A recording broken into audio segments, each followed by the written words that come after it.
Hej, jeg hedder Nikolaj. Jeg er uddannet jurist fra 2011.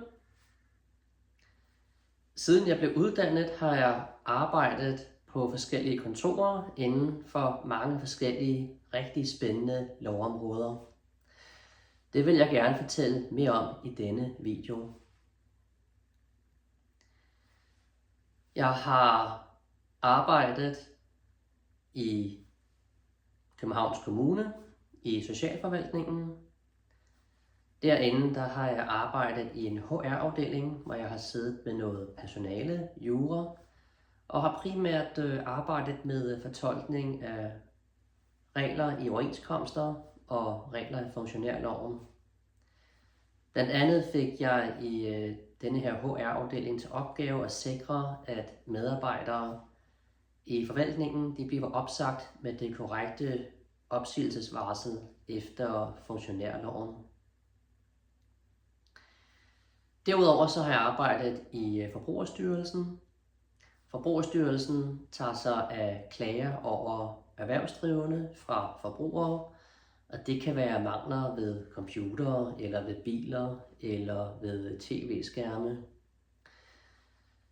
Der havde jeg et job som sagsbehandler, hvor jeg skulle behandle klager over varer og tjenesteydelser fra andre EU-medlemsstater over danske erhvervsdrivende, eller det kunne være danske forbrugere, der gerne vil klage over mangler ved varer og tjenesteydelser fra andre EU-lande. Arbejdssproget der, det var en blanding af engelsk og dansk, og det var altså nogle opgavetyper, som jeg løste i samarbejde med vores rigtig gode kollegaer i andre EU-medlemsstater. Der arbejdede jeg meget inden for forbrugeraftalelovgivningen, og også inden for aftaleretten og inden for køberetten. Så har jeg arbejdet i 2 forskellige private ankenævn. Jeg har arbejdet i Teleankenævnet og i Forsikringsankenævnet. Begge ankenævn de er nedsat af branchen på den ene side og Forbrugerrådet på den anden side.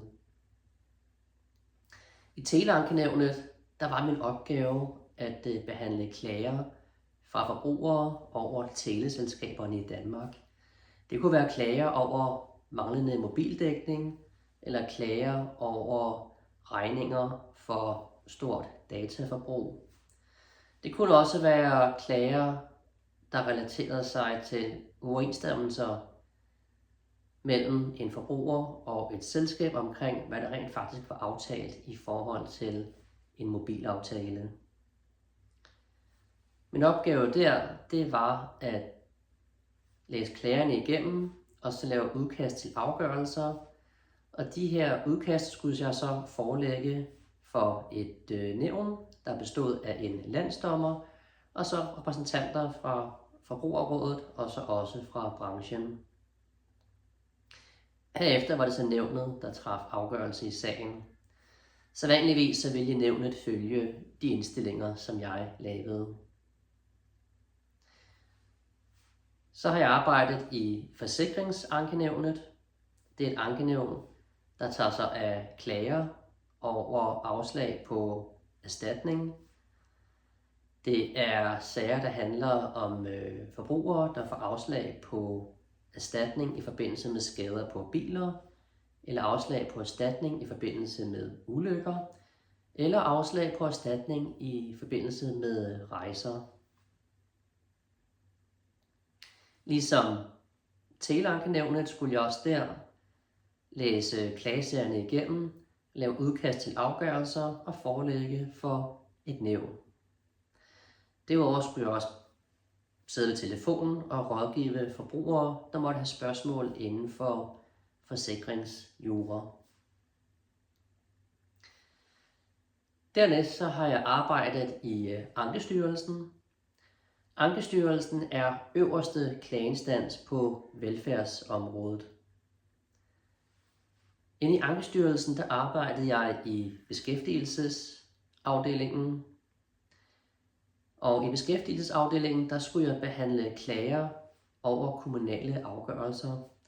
Det kunne være kommunale afgørelser, der gik ud på, at borgere de fik afslag på f.eks. kontanthjælp, revalidering, fleksjob eller førtidspension, eller eksempelvis sygedagpenge. Min opgave var så at vurdere, om kommunen havde truffet den korrekte afgørelse. Og det gjorde kommunerne i langt de fleste tilfælde. I Ankestyrelsen skulle jeg også lave nogle sager, som jeg skulle forelægge for beskæftigelsesankenævnet, der så ville træffe afgørelse i sagerne. I Ankestyrelsen har jeg også siddet ved den telefoniske hotline, hvor jeg har vejledt kommunerne omkring, hvilke pligter og rettigheder de har inden for beskæftigelseslovgivningen over for borgerne.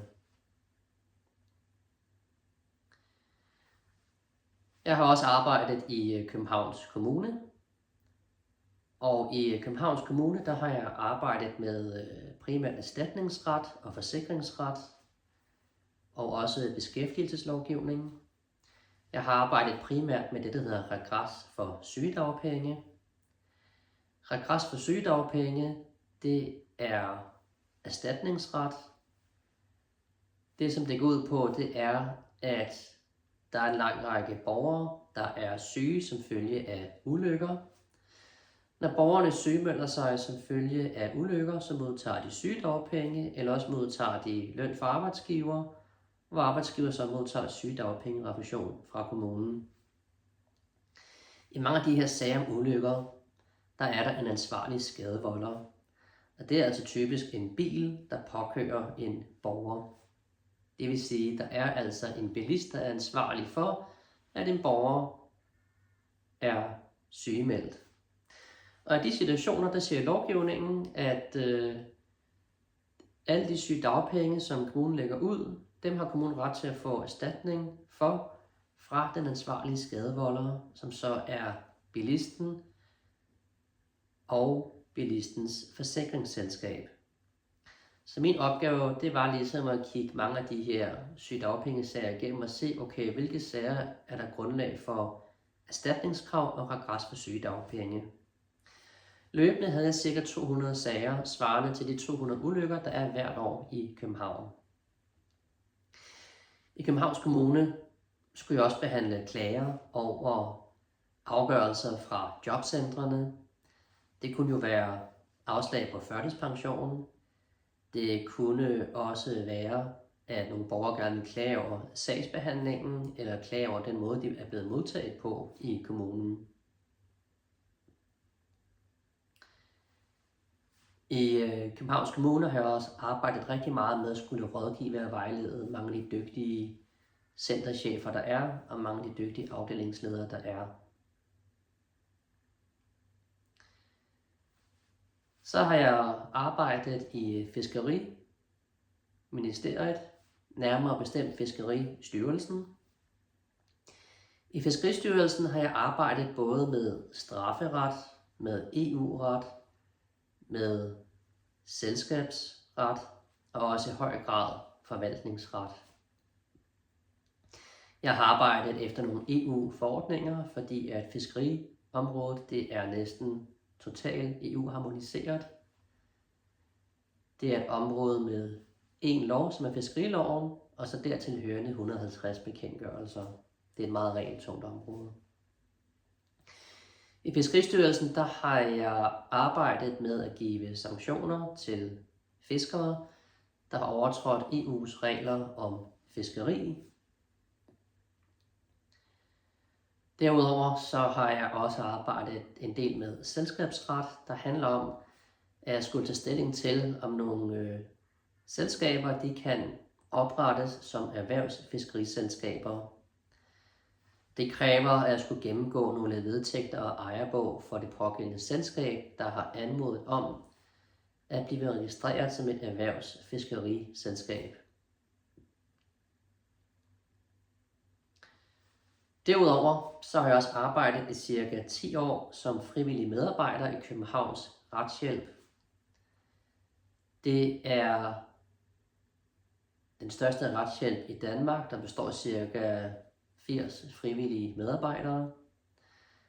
Derinde der har jeg så fredag aften hjulpet rigtig mange klienter i København med de forskellige typer af klager, som de kom med. Størstedelen af de sager, jeg havde der, det var boligsager. Det handlede om tvister i forhold til lejemål. Det kunne være tvister i forhold til manglende tilbagebetaling af depositum eller mangler ved et lejemål.